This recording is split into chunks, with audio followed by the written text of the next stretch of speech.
The sun wasn't yet cruel, but it would be. That kind of heat didn't arrive all at once in the frontier. It rose slow, like guilt.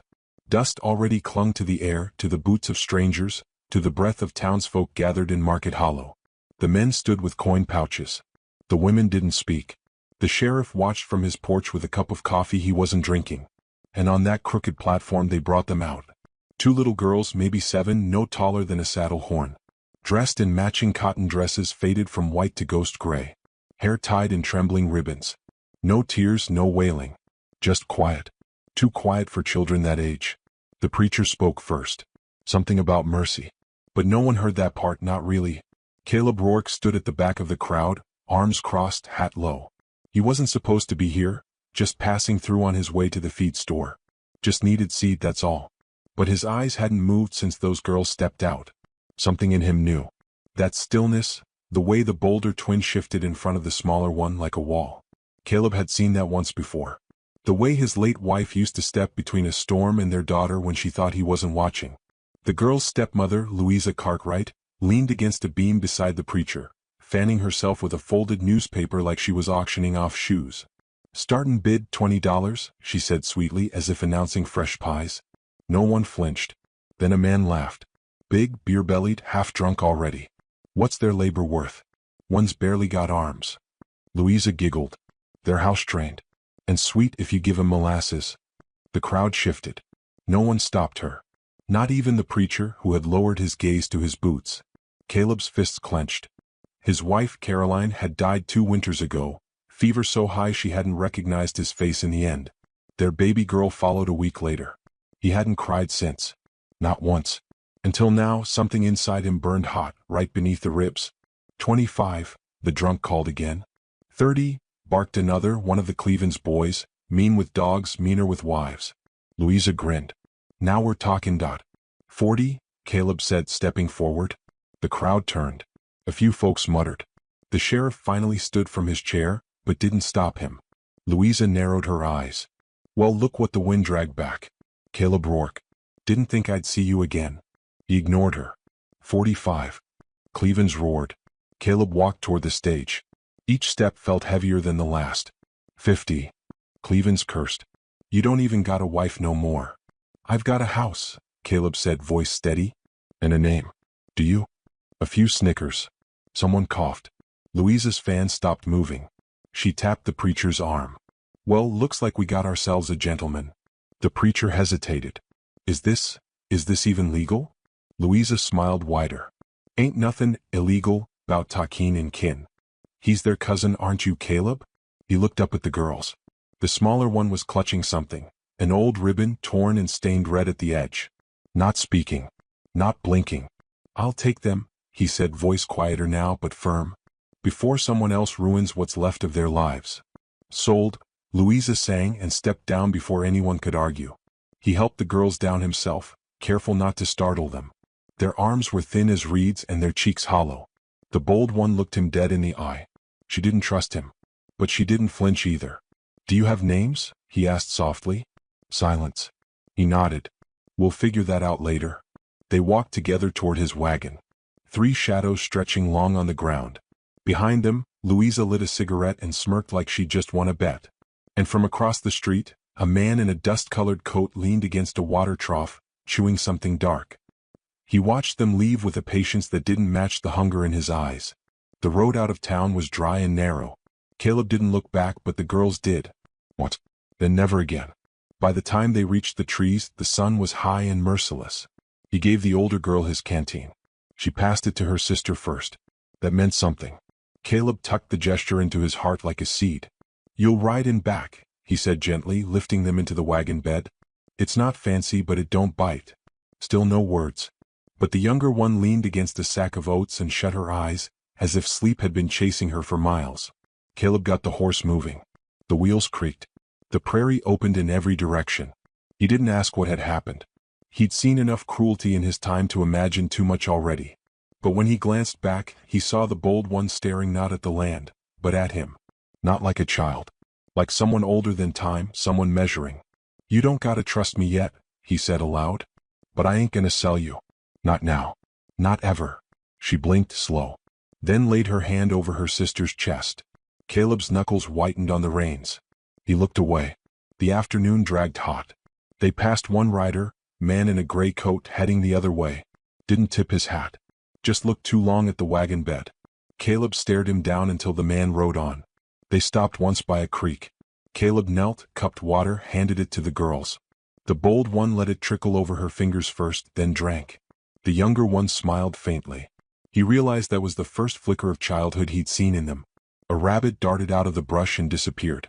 The girls followed it with their eyes, neither speaking. He fed them jerky. Quiet filled the space between chews. "You ever seen a cactus bloom?" he asked them. No reply. "They don't look like much till rain comes. Then they bloom wild, bright as fire." The younger one looked up at him, blinking. The bold one studied the sky.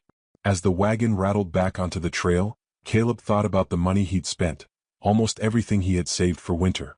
He thought about the silence still sitting heavy in the back of the wagon. He thought about his wife's old shawl, still folded under his pillow, and whether it might fit a little girl's shoulders. And then he heard it. A horse. Behind them. Just out of sight. He looked back. No one. Just dust rising in the wind.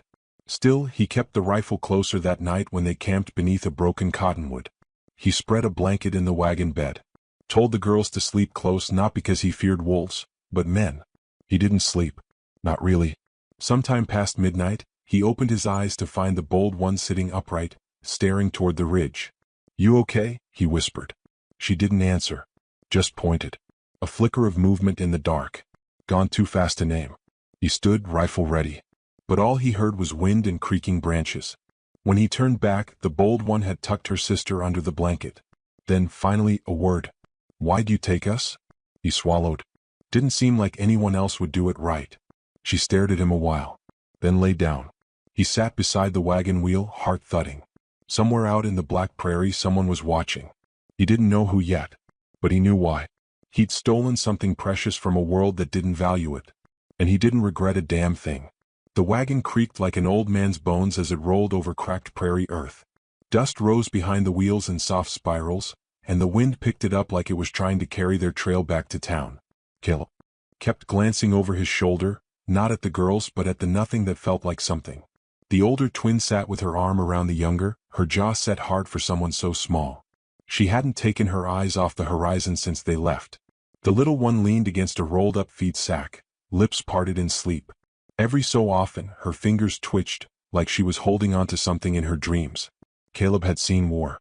He'd held dying men and watched crops vanish under a sky that didn't care. But he hadn't felt the kind of quiet that now sat between them. This was the quiet of children who'd learned early that talking didn't change anything. "You girls ever eaten fried apples?" he asked. The older one didn't answer. Her eyes flicked toward the canvas flap above the wagon rail, then back to the land. "I used to burn him," he said with a half-smile. "My wife teased me about it, then eat the burnt ones just so I wouldn't feel bad." Still nothing. "I ain't asking you to talk," he said, voice low. "Just making sure you know I will." The sun was slipping sideways now, dragging shadows across the plains. The heat broke into a cooler wind, and somewhere in the distance, a hawk screamed into the silence. He stopped the wagon beside a lone juniper tree that had no business surviving in such bad dirt. The horse nickered and shook its head, grateful for the pause. Caleb stepped down and offered his hand to the girls. The younger one took it. The older didn't move. "You can jump if you like," he said to her. "But you'll scuff your shoes. And they look like they're the only pair you got." She scowled, then climbed down on her own, boots touching earth without a sound. Caleb fetched water from a canvas sack tied near the seat. "Don't drink too fast," he warned, handing them the tin cup. The younger one gulped, coughed, laughed at herself. That laugh hit him like a crack of light in a boarded window. The older one sipped slow, watching him. That girl didn't trust him and she wasn't going to pretend otherwise. Caleb respected that. "You got names?" he asked again. The younger one whispered something into her sister's ear. The older girl shook her head, almost imperceptibly. "All right," he said, letting it lie. "Names can come later." They ate jerky and biscuit crumbs beneath the tree. The wind whispered through brittle leaves above, and for a moment it almost felt like they were a family returning from a long trip instead of strangers fleeing something too big to name. He noticed then, subtle but sharp, that the older girl flinched every time the wind shifted behind her. She was listening for hoofbeats. Just like him. Caleb packed up slow, purposeful, like he wasn't worried even though his hand hovered near the rifle beneath the seat. They started rolling again, following a narrow trail that twisted like a dry riverbed. The sun was brushing the edge of the hills now, and the air grew heavier. Scents of dust, leather, pine. Every creak of the wheel made his skin itch. Then the sound changed. Not the wagon. Not the horse. Behind them, hoofbeats. Light ones. Then silence. He yanked the reins, brought the wagon to a stop. The girls tensed. Nothing behind them but an empty path and falling sun. Still Caleb stepped down. He didn't speak. Just looked. Walked a few yards back. The dust hadn't settled. Someone had been there. Watching. Moving when they moved. But now, gone. He came back up with the rifle in his hands. Loaded. Set it next to him on the seat. The older girl didn't ask questions, but her eyes tracked every motion. You ever shot a rifle? Caleb asked her quietly. Pause. Then, almost defiantly, she nodded. He believed her. They rode until night pulled the sky down in folds of indigo.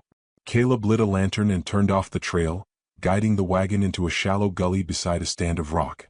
It wasn't shelter, but it would break the wind and make surprise harder. He helped the girls down, spread out a bedroll in the wagon bed for them. The younger one was asleep again before her head touched the quilt. The older girl curled beside her, still awake. He didn't ask if she wanted a story. Didn't offer promises he couldn't keep. But he did say, I lost someone once too. The girl didn't speak, but her shoulders shifted. My little girl. 3 winters old. Fever took her. Just like that. Silence. I buried her under a cottonwood tree. And after that I stopped talking to people. Stopped going into town unless I had to. He looked up at the stars blooming like fireflies across the velvet sky. Then today I saw 2 girls on an auction block. And I remembered my wife used to say, if you don't do something when it matters, you don't get to call yourself good. For a moment, it felt like the earth held its breath. Then the girl whispered, she bled. Caleb turned. After Pa died, Louisa hit her. Said she cried too loud. Said it was our fault he drank. His throat tightened. Is that why she sold you? She didn't answer. Didn't need to. Caleb walked a few paces out from camp. Stood with his back to the firelight and listened to the night. Wind moved through the brush. An owl hooted. But no hoofbeats. Yet. He came back and sat near the wagon, rifle across his lap. You think she'll come after you? The girl asked. I think evil don't like losing, he said. But I ain't scared of her. You should be, the girl said. She don't forget. He nodded. Neither do I. The younger one stirred in her sleep, murmured something, reached blindly. The older girl settled her again with the quiet ease of someone who'd done it 100 times before. Caleb watched her. That protectiveness wasn't learned. It was born. Like a flame that refuses to go out. You got a fire in you, he said. The girl looked at him. Folks'll try to snuff that out, he added.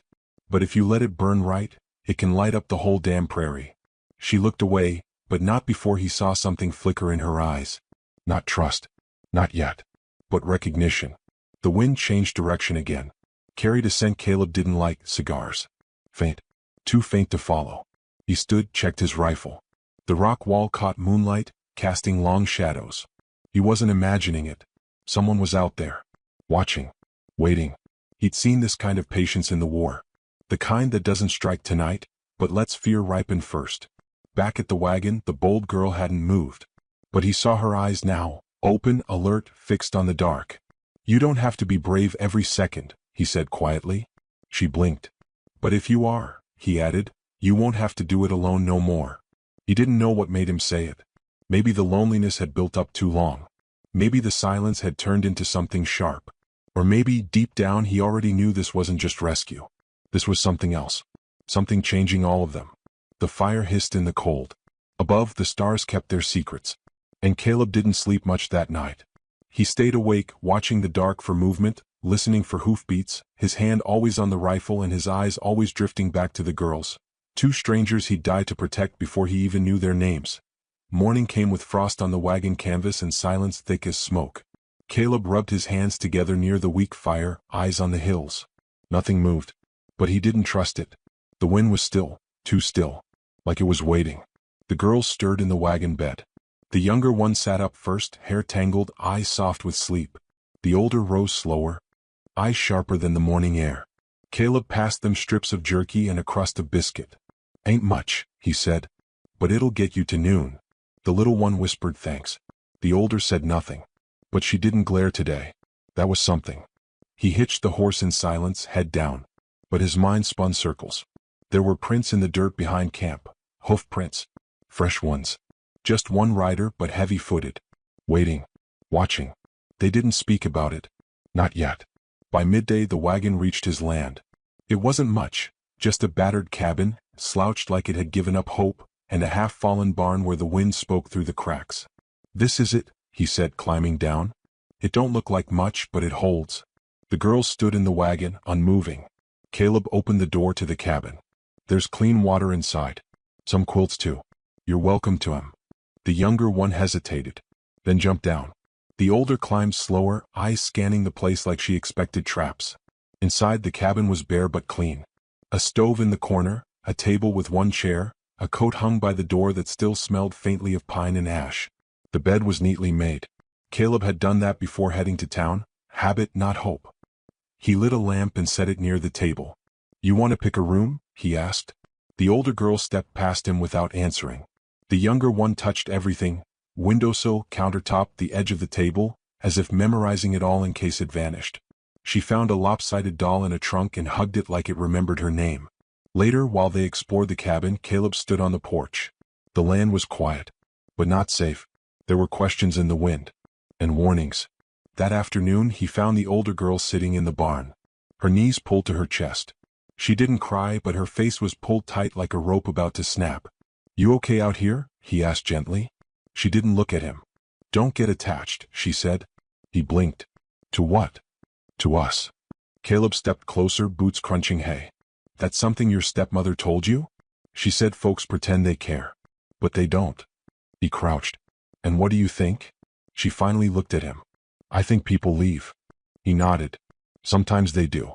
Sometimes they die. Sometimes they get tired of fighting. But sometimes, they stay. She didn't answer. But she didn't turn away either. I ain't making promises I can't keep, he said. But I didn't bring you here to throw you back. You don't even know our names. Names come after safety, he said. I figure that's fair. She looked down. Whispered, I'm Lark. My sister's name is June. He didn't smile. Just nodded once. Good names? Honest names. She added, June don't talk much. But she listens better than most grown men. He chuckled. That's a skill. That night they ate boiled beans with biscuit ends. Lark sat at the edge of the table ready to run. June sat beside Caleb like she'd always belonged there. You got a dog? She asked softly. Nope, he said. Too much barkin', not enough listenin'. June smiled. After dinner, Caleb gave them the bed. He slept in the barn loft near the rifle. The moon was out, pale and hollow, and in the distance he saw it. A flicker of firelight on the ridge. Someone had followed. Someone hadn't forgotten. In the morning, Caleb rode out early, left the girls sleeping. He followed the ridgeline, boots pressing into cold dirt, until he found it, ashes from a fresh campfire. A pile of cigar butts. Boot prints. One rider. But no name. No face. Just the sense of something unfinished. He returned by noon. Lark met him on the porch. You were gone, she said. I was making sure you'd be all right. She nodded. But something in her had shifted. A thread of worry tangled with the wind. Later that day, June found a strip of red cloth in the field behind the barn. Caleb took it from her gently. It was torn. Faded. Same fabric as the blood-stained ribbon she'd clutched that first day. He looked at her. Was this yours? She nodded, eyes wide. You dropped it? No, she whispered. He left it. Lark stepped beside her, face hardening. He used to come into our room. After Pa died. Louisa told us to stay quiet. Said no one would believe us anyway. Caleb's jaw tightened. You know his name?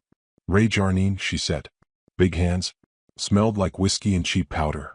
He didn't say anything. Didn't need to. He spent the next hour reinforcing the windows. Nailing boards. Loading bullets into the rifle. Not with panic but precision.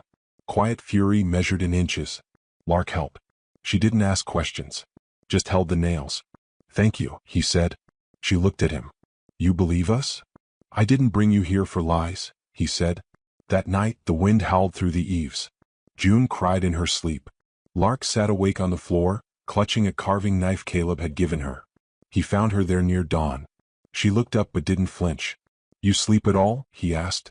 "I'll sleep when he's gone." "Then let's make sure he stays gone." In the morning Caleb rode into town. The sheriff met him with folded arms and narrowed eyes. "You stirrin' trouble, Rourke?" "Not yet," Caleb said. "But it's close." He told the story, plain and simple. No flourishes. The sheriff listened. Sighed. "You got no proof." "2 girls is all the proof I need. That don't hold up in court." "I ain't taking it to court," Caleb said. "I'm taking it to the grave if I have to." The sheriff nodded. "I'll pretend I didn't hear that. That's what most men do." Caleb turned to leave. But the sheriff called after him, "If you're gonna shoot someone, make sure they're standin' on your land when you do it." By the time he rode home, the sky had turned a strange color, dull gold, like something between evening and morning. Lark met him at the barn. "He was here," she said. Caleb didn't ask how she knew. The wind had shifted. And the wind out here didn't forget names. The sky turned to fire. Not from smoke, at least not yet, but from the sun setting low over the ridge, bleeding orange and rust across the prairie like a wound that would not close. Caleb sat on the porch with his rifle across his knees. Lark stood beside him, silent, holding a slingshot she'd found in the barn. She hadn't asked for permission. She hadn't needed to. June was inside, sketching something with a bit of coal on the back of an old feed sack. Caleb didn't know what. She didn't show him, but every so often her small hand paused like she remembered something she didn't want to draw. The wind was restless, tugging at Caleb's collar, whispering things he didn't like the sound of. "He's comin'," Lark said. Caleb nodded. "You sure?" She pointed to the far trail. "Birds ain't singin'. That means someone's nearby who don't belong." He looked at her. "You sound like a tracker." "I used to be a girl," she said. "Then Louisa sold us." He didn't have an answer for that. But he did rise. Tightened his belt. Checked the chamber. He'd told himself he wouldn't kill again. Not after the war. Not after burying his wife with trembling hands and a shaking heart. But some men didn't leave you choices. Ray Jarnine had crossed lines that couldn't be forgiven. Selling girls was a sin. Taking them back was something worse. And Caleb was no preacher. He hid June in the root cellar beneath the kitchen floor. Showed her the latch, the knock pattern, how to be silent even when scared. She looked at him with eyes too knowing. "Will you come get us?" "I'll walk through hell if I have to." She didn't cry. Just nodded. And disappeared under the boards. He and Lark stood watch as the first hoofbeat echoed through the evening light. One man. Black coat. Broad shoulders. A cigar glowing between cracked lips. He rode like someone who expected no resistance. Caleb stepped forward into the path and raised his rifle. "That's far enough." Ray stopped his horse and dismounted slow. The air around him shifted, like even the heat didn't want to touch him. "Well, hell," Ray said, voice dry as coal. "Didn't expect a farmer to grow a spine." Caleb didn't blink. "Didn't expect a man to call himself one after what you've done." Ray laughed. "You think talking them girls made you a hero? Louisa's the one who signed him off. I just enforce what's owed. They ain't property. They're debt," Ray spat. "And I always collect." He reached for the revolver at his side, but he was too slow. One shot cracked the sky. Ray stumbled back, blood blooming through his shoulder. He dropped the gun, swore, staggered. Caleb didn't lower his rifle. "I'll kill you," Ray hissed. "I'll burn this land. Take that older one first." A stone slammed into his temple. He dropped to his knees, stunned. Lark stood 10 paces behind him, slingshot still taut, eyes blazing. "You talk too much," she said. Ray roared and lunged. Caleb shot again, this time in the leg. Ray screamed and hit the dirt hard. Crawling. Reaching. Desperate. Caleb stepped forward, aimed once more. But Lark pulled his coat. "No," she said. "He doesn't get to die fast." They tied Ray up with barn rope and dragged him to the cottonwood tree where Caleb had buried his wife and child. It was poetic in a way he didn't speak aloud. "You ever see what the wind does to bones left out here?" Caleb asked. Ray glared through bloodied lips. "That's what you get," Lark said. "For making girls afraid of sunlight." Ray passed out. They didn't touch him again. They left him there, tied, half-conscious, as the coyotes began circling in the long shadows. Back at the cabin, Caleb lifted the floorboard. June looked up with wide eyes. He nodded. She ran to Lark first, then to him. "You didn't let him take us," she whispered. "Never," Caleb said, sinking to one knee. "You hear me? Never." That night, they sat on the porch, the girls wrapped in his wife's old shawl, the stars hanging heavy and low. Lark looked at him. You kill him? No, Caleb said. But the land might. She nodded slowly. Good. June leaned her head against his arm. He didn't pull away. The night air was cold now. Real cold. But none of them felt it. They had made it through sundown. And something had shifted. They weren't just rescued anymore. They were home. 3 days passed. No one came looking for Ray Jarnine. Maybe because they feared what they'd find. Or maybe because men like him didn't inspire rescue, only whispers. Either way, by the 4th morning, the rope at the cottonwood tree hung loose, gnawed through by prairie dogs or mercy. Caleb never asked which. The girls never spoke his name again. June slept better now, curled beside the hearth each night beneath Caroline's old quilt. Lark still rose early, patrolling the edges of the property barefoot, eyes scanning the horizon like it was her job to hold off the past. Caleb mended the porch rail, fixed the door hinge, built 2 new beds from pine slabs he had stored in the barn for someday. Someday, it seemed, had arrived. He made them porridge with molasses on top, and the girls didn't flinch when he passed them bowls. They still watched him carefully, like wild animals unsure if kindness had a trap in its teeth, but the walls had begun to crack. One afternoon, as the clouds gathered low and gray over the hills, Lark asked him, "Why didn't you leave us? You could have walked away." Caleb didn't answer right away. He finished stacking the firewood beside the cabin, then dusted off his hands. "Because the world don't need more men who walk away," he said. "It needs folks who stay even when it's hard. Even when they're scared." Lark nodded once. "You're not scared." He looked at her, then at June inside the window, drawing again with charcoal on fresh-cut boards. "I'm terrified," he admitted. "But being scared ain't a sin. Giving up is." The clouds broke that evening. Not with thunder, but with light. Rain fell soft over the field. June squealed and ran barefoot outside, twirling like she'd been waiting her whole life to get wet on purpose. Lark watched, then stepped out slowly, arms wide. Caleb stood in the doorway silent, watching them live, watching them reclaim something. That night the sheriff arrived. He came alone. No badge on his chest. No papers in hand. Just a bottle of rye in one fist and a weariness in his bones. "Got a letter from Louisa," he said, standing outside the cabin like a man afraid to be invited in. "She's filed a complaint. Says you stole property." Caleb stared at him. "Girls ain't property." "I know," the sheriff said. "But the law don't always know what we do." Caleb stepped down. "Then what happens now?" The sheriff scratched his beard. "Ray Jarnine never made it home. Louisa's got no husband, no claim, and no community to back her. That complaint's just ink on paper." He handed the bottle to Caleb. "You did right," he said. "Even if the law don't say so." Then he turned, mounted his horse, and rode off without another word. Caleb held the bottle, then set it down on the porch rail without opening it. Later that night, June brought him a drawing. Him standing between 2 girls, rifle slung over one shoulder, the sun behind them. Caleb stared at it for a long time. "I tried to make your eyes right," she said shyly. "But they're too sad." He smiled faintly. "They used to be sadder." Lark was sitting on the steps, carving something from driftwood. She didn't look up. "Can we stay?" June whispered. Caleb didn't speak right away. He crouched beside her, one knee on the floor, and placed a hand over her small one. "I hope you do," he said. "But I won't keep you if you ever want to go. That's what real family is, folks who stay by choice." June nodded, then hugged him tight. He wasn't ready for that. His body tensed, unsure how to hold something so soft, so full of trust. But then his arms moved on their own and wrapped around her. Later that night the wind howled again. But this time it didn't bring fear. It brought a memory. The last words his wife had whispered before the fever took her, "Don't let grief turn you into a ghost." He had tried. Failed for a long while. But maybe, just maybe, he was finding his way back now. In the days that followed, laughter returned to the cabin. Little things. June pretending the spoon was a bird. Lark making fun of Caleb's porridge until she asked for seconds. Caleb taught them how to mend fence posts, how to watch the stars for coming rain, how to sit still enough to hear a rabbit's feet in the brush. He didn't teach them how to shoot. Not yet. Some lessons could wait. One afternoon as they walked the boundary line, Lark said, "I think this land remembers pain." He looked around. "Maybe.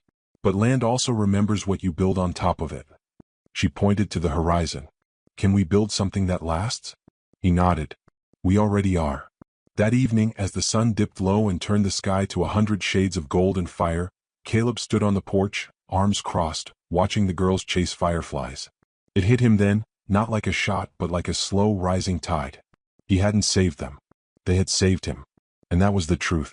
If you're reading this, or listening to it, maybe by lamplight or out on your own porch somewhere, I want you to remember something. Sometimes the world breaks people so badly they forget they're worth saving. But all it takes is one good act, one hand held out, one word spoken with kindness, and something changes. A girl once told me the wind doesn't forget names. But I believe the wind also carries prayers.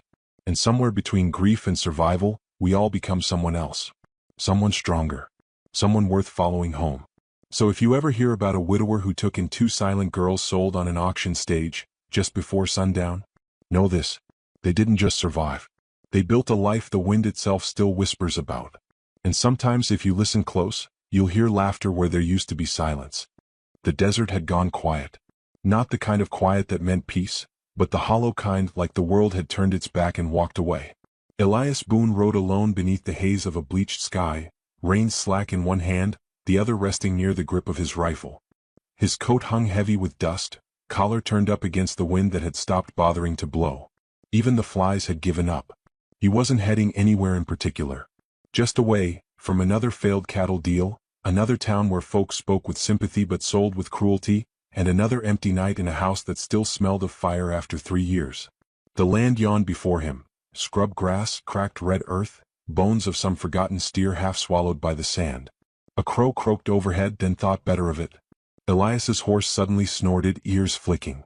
He pulled the reins, peering ahead. That's when he saw the smoke, faint, stale, curling where it shouldn't be. A few more paces and the shape came into view. A wagon. Or what was left of one. The wheels were blackened stumps. The canopy had collapsed inward like a wounded lung. Scattered across the dirt were shoes, a scorched bonnet, the bent handle of a cookpot. No sign of horses. No sign of people. He dismounted slow, every joint reminding him he wasn't young anymore. Rifle in hand, he moved closer, boots crunching over ash. Still no sound. Not even the wind. Then, a cough. Soft, raspy, alive. Elias froze. He circled the wreckage, eyes narrowed. Beneath the sideboard, behind a scorched pile of blankets, something shifted. He crouched, rifle raised, and saw a pair of eyes staring back. A girl. Dirty-faced. 9, maybe 10. Lips cracked, one arm cradling something small and bundled. She didn't scream. Just looked at him like she'd already seen the worst the world could do. Easy, Elias said, voice hoarse from days without use. Ain't here to hurt you. The blanket moved. A smaller face emerged. A toddler, clutching at the girl with blind, feverish hands. Elias saw 2 more shapes curled behind them. One was a boy, maybe 12, barely conscious. The other, a girl of about 7, wheezing shallowly. 4 of them. Hell, he whispered. The girl didn't blink. They killed Ma. Pa tried to stop them. They shot him. I think the baby's sick. Elias looked up and around. No buzzards circling. No boot prints nearby. Whoever did this was long gone. Or watching. Why you still here? He asked. We hid. They thought we were all dead. He stood. The silence pressed harder now, like the air had teeth. Elias backed up, breathing through grit. This wasn't his fight. Wasn't his burden. He was just a man with a half-rotten cabin and no reason to keep breathing, far as the world was concerned. But that girl had grabbed his boot when he turned. Just a hand, barely strong enough to hold. And in her cracked voice she'd whispered, "Please don't leave us." He stared at that hand. At the toddler wheezing against her chest. At the boy who could barely open one eye.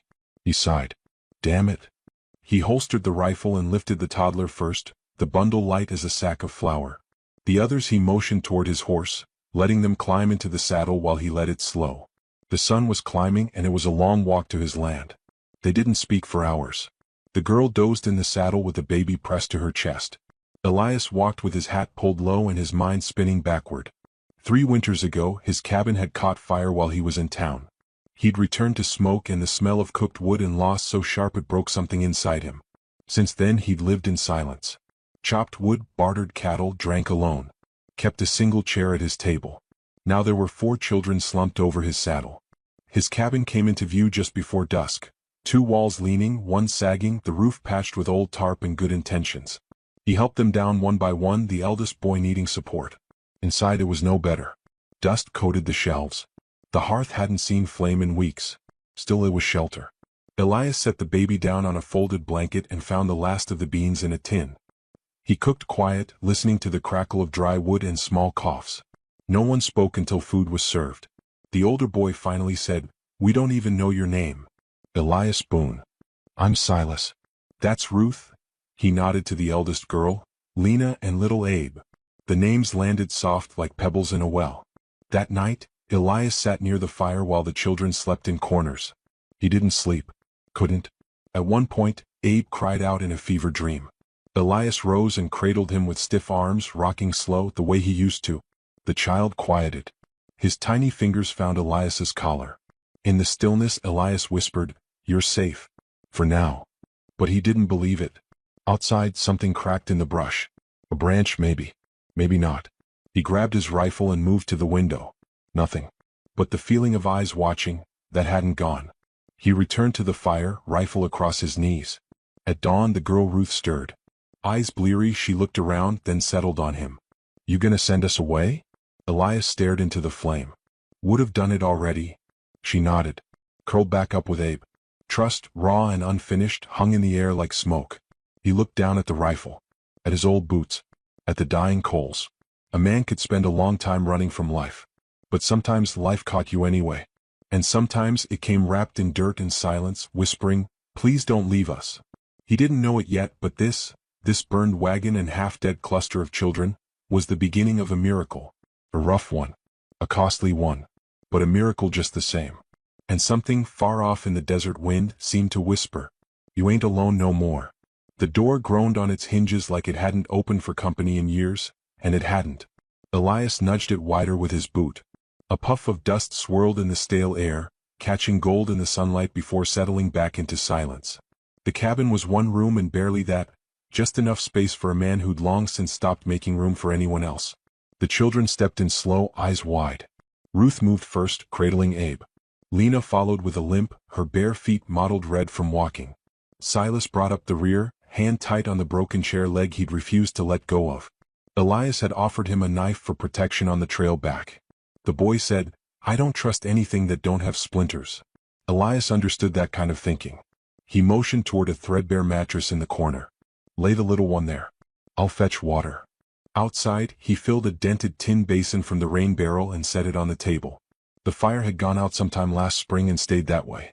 He worked the flint until it sparked, coaxed a small flame into life, and set beans to simmer while he boiled water for washing. "You ever slept on dirt floor?" Silas asked. He wasn't being funny. Elias replied, "Slept under worse. Had a roof fall on me once." That earned the faintest smile. While the beans cooked, Elias dug through a crate of old things, his wife's shawl, a faded Bible, a broken toy horse. He hesitated, then handed the shawl to Ruth. She wrapped it around Abe without a word. It wasn't comfort yet. Just the idea of it. Lena tried to help wash the dishes but dropped one. It didn't break. It had already lost its handle years ago, but she froze, guilt thick on her face. Elias waved her off. "That dish has been dropped more times than a river rock." That time Ruth smiled. Brief, shy, but there. They ate in silence, spoons scraping tin. Elias hadn't heard so many breathing bodies in his home since before the fire. When the meal was done, the children shifted into corners like they'd done it before, eyes on doors, backs to walls. Elias took the chair nearest the fire. He didn't ask questions. Not yet. Not tonight. The next morning, Ruth was already up, boiling water. The toddler still burned with fever, skin hot and dry. Elias frowned. Town's a day away. He needs more than water. Silas stood. "I'll go." Elias looked him over. "You'd fall before you got to the ridge." Silas didn't flinch. "I still ain't staying behind." Elias didn't argue. He just saddled the horse and rode out alone. Town came up like a blister against the dust, a clabbered mess of saloons, feed stores, gossip, and worn faces. Elias tied his horse outside the general store and went straight to Doc Larrabee's place. Larrabee took one look at the list Elias handed him, fever tonic, thread, gauze, biscuits, and asked, "You patching up a cow or a person?" Elias gave nothing away. Neither. Just a favor. Back in town square, a woman stepped from a millinery shop. Marla Cobb. Sharp eyes, louder mouth. She crossed her arms. "Elias Boone. Thought you gave up playing hero." "I did," he said. Now I'm just feeding ghosts. She watched him a moment, then asked, "You housing strays?" "Temporarily. Don't make it permanent. Folks get nervous when a man with no kin starts collecting orphans." He didn't answer, just tipped his hat and walked back to his horse. When he returned that night, Abe was still burning but alive. Ruth had managed to make broth from hard bread and wild onions. Lena's limp had worsened. Elias ground his teeth, forced a smile, and handed her the tonic. "You've done this before?" she asked. "Too many times." That night the cabin felt smaller. Elias lay awake on the floor while the children took the mattress and corner quilts. He listened to the soft sounds, coughing, whispered prayers, Silas shifting to guard the door. He remembered when he and Sarah used to lie like this, their daughter between them. She'd been about Lena's age when she died. Elias had tried to go in after her when the cabin caught fire, but the roof fell before he got through the door. Folks said it wasn't his fault. But the fire didn't care about talk. In the morning Ruth tried sweeping. Lena folded what clothes she could find. Elias caught Silas hauling wood to patch the back wall. "You don't have to do all that," Elias muttered. "We ain't freeloaders," the boy replied. "We know how to survive." Elias believed it. But survival wasn't what bothered him. It was the fact that they did it so well. Too well for their age. At midday Sheriff Hallam rode up, dust trailing behind his horse like a tail. He knocked once, then walked in. "Boone," he said, eyes scanning the room. "Heard you been keeping company." Elias stood. "Not my company. Just folks in trouble." The sheriff eyed the children. "They got names?" "Ruth, Silas, Lena, Abe." "Where's their people?" Elias crossed his arms. "Dad. You know the law. You can't keep minors without writ or kinship." Elias didn't blink. "I'm not keeping them. I'm feeding them. They're free to leave when they stop coughing blood." The sheriff scratched his beard. "Town's talking. Some think it's noble. Some think you've gone mad." Elias met his gaze. "Maybe both." Hallam sighed. "I'll give you 2 weeks. After that, you need to take him to Fort Easton or see the circuit judge." Elias nodded. The sheriff tipped his hat and left. Ruth stood at the door, eyes wide. "Are you sending us away?" Elias knelt beside the fireplace. "Did I say that?" She hesitated. "You didn't say you wouldn't." He looked at her then, not like a ghost or a burden, but like something cracked and fierce that had survived more than it should. "You stay till you're strong. That's the deal." Silas spoke from the corner. "And after?" Elias tossed another log on the fire. "Then we figure it out." That night the storm rolled in. Not rain, just wind and dust that scraped against the boards like nails. Lena had a nightmare and cried out. Ruth held her. Abe whimpered and reached for Elias. Without thinking, Elias pulled him close. The boy settled against his chest, feverish breath against his collarbone. Ruth whispered across the dark, "You remind him of Pa." Elias stared into the rafters. "I'm not your Pa." "I know," she said. "But you remind him." Outside, something howled across the plain. Inside, Elias lay still, the toddler pressed against his ribs. The fire popped, then settled. A man builds a life like a fence. One post at a time. He digs the hole, plants the wood, ties it tight. Then one day lightning hits and burns the whole thing down. Elias thought his fence was gone. But now he had 4 small reasons to start digging again.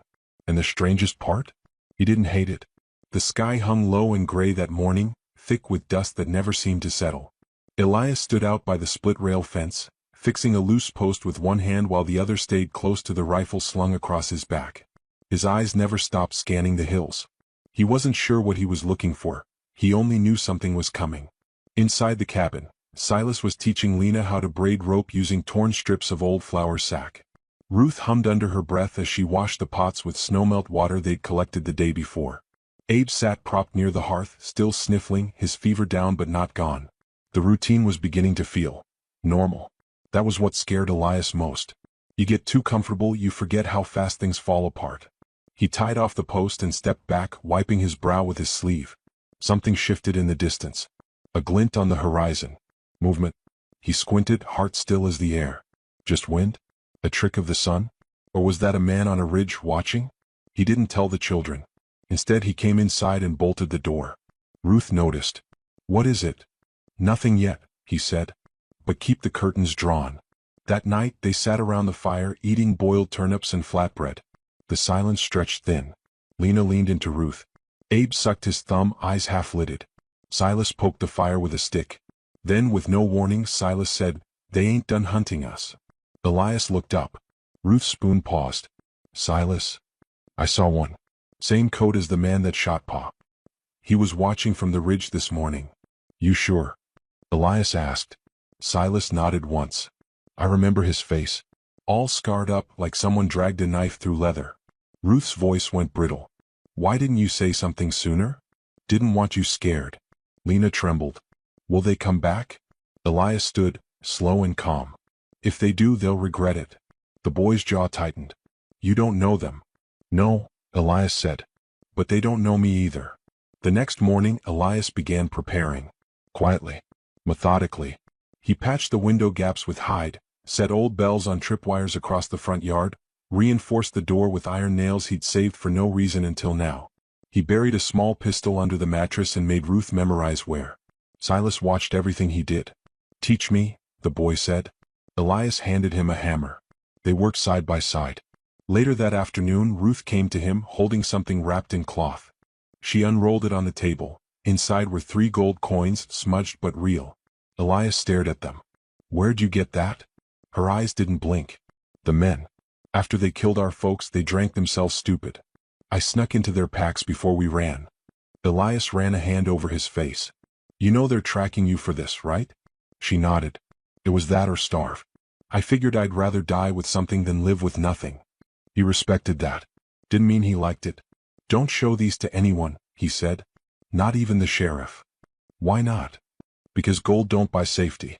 Just attention." By sundown the air had changed. Still no wind, but the hush felt deeper. Like the land was holding its breath. That night, long after the children had curled into sleep, Elias sat with his rifle across his knees. He didn't sleep. He didn't blink. He heard the hoofbeats just past midnight. Soft. Deliberate. 2 horses. Maybe 3. He rose without a sound and stepped to the window. Shapes moved at the edge of the clearing, men dismounting, moving slow and low. One had a torch. Another had a long gun slung over his back. Elias cocked the rifle, then turned toward the bed where Silas slept. But the boy was already awake, sitting up, gripping his chair leg like it was a sword. Elias nodded once. Outside the wind picked up. A voice called out, calm and mocking. "You've got something that don't belong to you, old man." Elias stepped onto the porch. "Go home." The man laughed. "Ain't no home left but this. And I ain't leaving without what's mine." "You mean the gold?" Elias said. "Or the children?" The man's voice darkened. "Same thing." Elias didn't reply. He raised his rifle. A shot cracked through the night.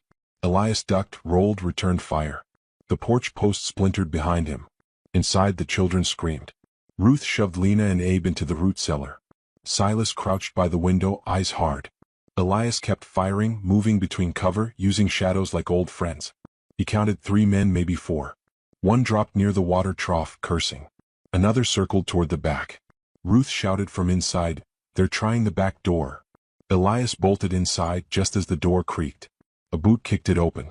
A man stepped through, scarred face, long coat. The man raised his revolver. Silas threw his chair leg like a spear. It hit the man's shoulder just enough to make him miss. Elias fired once. The man dropped, blood blooming across his chest. Silas stared, pale but steady. Elias grabbed his shoulder. Good throw. By dawn 2 were dead. 1 had fled. The last one, Scarface, was gone. They buried the bodies behind the barn, no word said. The children watched from the porch, eyes wide and tired. Later that morning the sheriff came riding fast. Dust on his coat, jaw set hard. "You started a war?" he snapped. Elias told him everything. Sheriff Hallam didn't interrupt. When it was over he said, "I can't protect you if they come back." "I don't need you to," Elias replied. Hallam shook his head. "You can't hold out forever." "I don't plan to," Elias said. "I plan to end it." The sheriff gave him a long look. Then he nodded. "I'll send a wire to Fort Easton. See if we can get someone here with real law." When he rode off, Ruth came to stand beside Elias. She held the gold coins again. "Maybe we should give them up." Elias shook his head. "Too late for that. And this ain't about gold anymore. This is about what you saw, what they did." "You're risking a lot," she said. "I'm not risking anything I wasn't willing to lose," he said. "But maybe, just maybe, I found something worth keeping." She looked at him then, really looked at him. You're different than I thought." "So are you," he replied. That night, they sat around the fire, quiet but together. Lena braided Ruth's hair. Silas cleaned the rifle without being asked. Abe drooled onto Elias's shirt and was allowed to stay. Elias stared at the fire, feeling the heat on his palms. He knew what followed them now. It wasn't just danger. It was history, grief, memory, and maybe, just maybe, something worth fighting for. Something worth living for. The storm didn't come with thunder. It came with silence. The kind that settles right behind your ribs, where fear lives. That morning, Elias woke to a sky the color of iron. Smoke, thin and far off, bled across the horizon in a slow, hungry stretch. Not from a cook fire. Not from a lightning strike. This was the kind of smoke that moved with men. He stepped outside and smelled the truth of it. Char, gunpowder, saddle sweat. They were coming again. Inside the cabin, the children stirred as if they already knew. Ruth opened her eyes and didn't ask what was wrong. Lena crawled into her arms without a word. Silas moved to the window and pulled back the curtain just enough to peer through the crack. "I count 5 riders," he whispered. "Maybe 6, Elias said. He was already strapping on his boots, fingers quick. No hesitation. Ruth stood, pale but steady. "We can run. They'd catch us. Then we hide. They'd smoke us out." She swallowed. "Then what?" Elias looked at her. "Then we don't hide." He moved fast through the yard, checking the traps, reloading the rifles, reinforcing the planks over the windows. Silas followed close behind, no longer asking what to do, just doing it. They dug a shallow trench behind the barn, piled rocks near the front door, rechecked every nail, every loop of wire. By the time the first rider crested the hill, the cabin looked quiet, too quiet. Then the man in the center raised a pistol and fired into the sky. A signal. Elias watched from the shadows of the porch. His rifle lay across his knees, a second one by his side. He could see now, 6 riders. Armed. Scarface among them, wrapped in black like death come home. He didn't smile. Just stared, waiting. Behind him, the rest spread out, surrounding the property like wolves circling wounded prey. Inside, Ruth held Abe close. Lena sat with her back to the root cellar, clutching a kitchen knife with white knuckles. Silas crouched near the rear window, rifle balanced across the sill. Then came the call. "You've had your fun, old man. But we want what's ours. Send out the girl and the gold, and maybe we let the rest breathe." Elias stepped onto the porch. Hat low. Rifle in hand. Voice calm. "They ain't yours. You're gonna wish they were." The man raised his arm. Gunfire. A shot ripped through the front window, glass shattering like ice. Ruth dropped to the floor, shielding Abe. Silas returned fire, sharp and fast. One rider went down. The others scattered, dismounting. Elias moved like a man reborn. Every step sure. Every shot measured. He shifted from porch to window to barn wall, never staying long enough to draw fire. One of the men tried to flank near the outhouse. Elias saw him and dropped him cold with a single shot. Another charged the back door. Silas met him there, bracing it with his shoulder. "They're trying to burn us out." Ruth cried. Smoke started leaking beneath the front door. They'd lit the sagebrush. Into the root cellar. Elias barked. Ruth grabbed Lena and Abe. Silas hesitated. "Go." Elias shouted. Silas dropped through the hatch just as a bullet tore through the wall above his head. Elias stayed behind. The flames were crawling now, up the porch, across the eaves. He grabbed the last pail of water and dumped it at the base of the door, slowing the spread. Then he swung the door open and charged into the yard. Scarface stood there, alone. Their eyes met. Elias raised the rifle. The man was faster. He fired once. Elias flinched, but the bullet missed. Elias pulled the trigger. Missed. Again. Missed. Then the gun clicked empty. Scarface grinned. "Out of luck, old man." He drew his revolver and staggered. A shot rang out from the barn. Silas stood there, panting, smoke curling from the barrel of Ruth's hidden pistol. Scarface dropped to his knees, bleeding from the side. "You'll regret this," he gasped. Elias stepped forward, picked up the man's revolver and tossed it aside. "I already regret plenty," he said. "But not this." The fire crackled behind him. Town smoke met cabin smoke. The whole sky seemed to burn. The fight was over. 3 dead. 2 fled. Scarface left to bleed under the morning sun. Sheriff Hallam arrived an hour later, breathless and late. He looked at the wreckage, at the bullet holes, the scorched siding, the children's soot-streaked faces. "You all right?" he asked Elias. Elias looked at the children. Ruth dusting off Abe's blanket. Lena hugging Silas. Silas wiping blood from his chin like it was nothing. "We will be," Elias said. The sheriff walked to where Scarface lay. The man was still breathing. Barely. "You want me to drag him to Fort Easton?" Elias shook his head. "Let the crows have him." "You sure?" "I'm sure." They buried the others in shallow graves, marked only with rocks. The fire was out by dusk, the air heavy with ash and memory. That night, Elias sat on the porch again, bruised, bandaged, and breathing. Silas sat beside him, too tired to speak. Ruth leaned against the doorway. Lena curled up with Abe near the hearth. "You fought for us," Ruth said quietly. Elias didn't look at her. "Fought for myself too. Took me a while to figure that out." "We're staying," she said. He nodded. "I'd hope so. That cellar's got your name on it now." She smiled. Silas broke the quiet. "You think they'll come back?" Elias watched the stars appear one by one. "Maybe," he said. "But this time we'll be ready." And for the first time since the fire took his old life, he believed it. Not because he had a rifle. Not because the cabin was fortified. But because inside that house were 4 hearts beating, and somehow, without asking for it, he'd become their shield. Their father, maybe. Their chance at something better. And if the world tried to burn that down again, he'd meet it with fire of his own. The prairie was quiet again, but this time it felt different. No longer hollow. No longer godless. Just quiet, like the land had taken a breath after holding it for too long. Elias Boone leaned against the post of the rebuilt porch, watching the horizon. His ribs still ached where the bullet had grazed him, and his left arm was wrapped tight in cloth, stiff as old leather. But he stood upright. Alive. And not alone. Behind him the cabin had changed. The scars from the firefight still showed in the scorched beams and patched window panes, but there were new things too, things that didn't come from lumber or nails. Laughter. Spoons clinking on tin plates. Little boots dragging dirt across a floor that used to stay clean from disuse. Abe waddled out first, shirt untucked, dragging a wooden spoon like it was a sword. He grinned at Elias and held it up like a trophy. "Fought the snake under the bed," he declared. Elias crouched down. "When?" Abe nodded. "Wasn't even big. Next time send Silas. He's tougher." "I'm tougher," Abe yelled, running back inside. Elias smiled, wincing. A smile still cost him a twinge of pain, but it was worth it. Silas stepped onto the porch next, taller than he looked when they first met, shoulders squarer, voice deeper.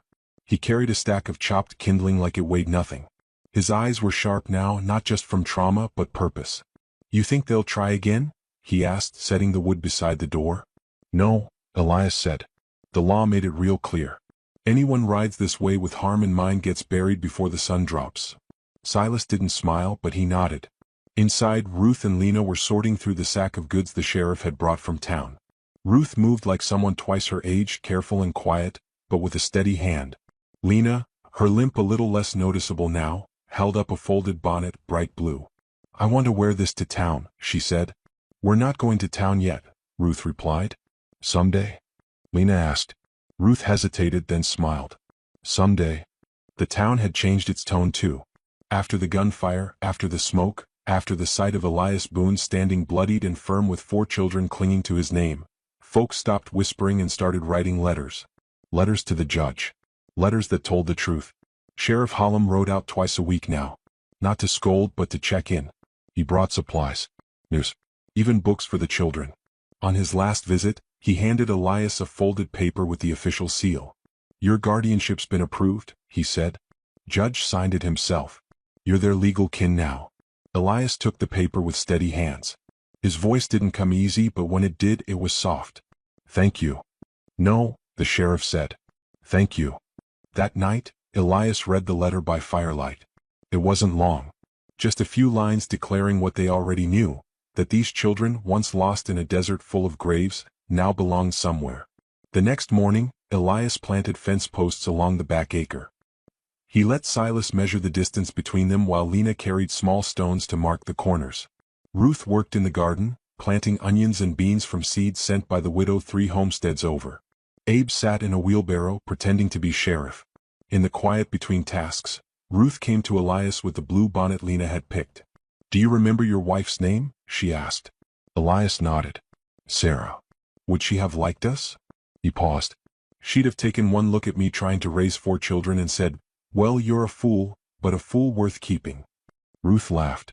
Really laughed. A sound so clean it almost startled him. Later that evening, a rider came up the path, dusty, cautious, hands held open. Not a threat. Just a man with news. Said the remaining outlaws had been caught heading south, tried to rob a freight line. Lawmen caught them by surprise. No survivors. Elias thanked him and sent him on his way. He didn't mention it to the children. Some ghosts were better left in dust. That night, they gathered for dinner at the table Elias built from 2 old doors and fence boards. There were 5 bowls, 5 spoons, and not a single empty seat. Ruth said grace. Lena passed bread. Silas poured water with a steadier hand than most men twice his age. Abe fed the dog under the table, a stray mutt that had wandered in after the shooting and never left. Elias had tried to shoo it off. Failed. They called it trouble. After dinner, Ruth asked if they could carve their names into the porch beam. Elias handed them the knife. Each one made their mark. Careful. Shaky. Honest. When they were done, Ruth handed the knife back. You forgot yours, she said. Elias hesitated. Then carved it beside theirs. Bigger. Not deeper, just firmer. The next morning, the sun rose soft and gold across the prairie. The kind of light that didn't burn, it kissed. Elias stepped outside, coffee in hand, Trouble snoring at his feet. He looked across the land. Saw the fence, the smoke from the hearth. The bundle of wood by the door, the handprints still faint on the window pane. And for the first time in years, he didn't feel like he was standing on ashes. He was standing on something else. Something growing. He turned toward the viewer then, not just the reader but the soul listening beyond the page. Let me tell you something, he said, voice low like the hush before rain. Life don't give you miracles all dressed up. No. Sometimes they come dirty. Crying. Half broke. Sometimes they come with scars. With stories they're too tired to tell. He looked down at the porch where the names were carved. Sometimes, he said, miracles come asking for beans and water, and end up giving you your life back. And just like that, the dust settled. Not because the past was gone, but because something stronger had taken root. Family. Not by blood, but by choice, and grit, and fire, and the stubborn love of a man who thought he had nothing left, until 4 children gave him everything.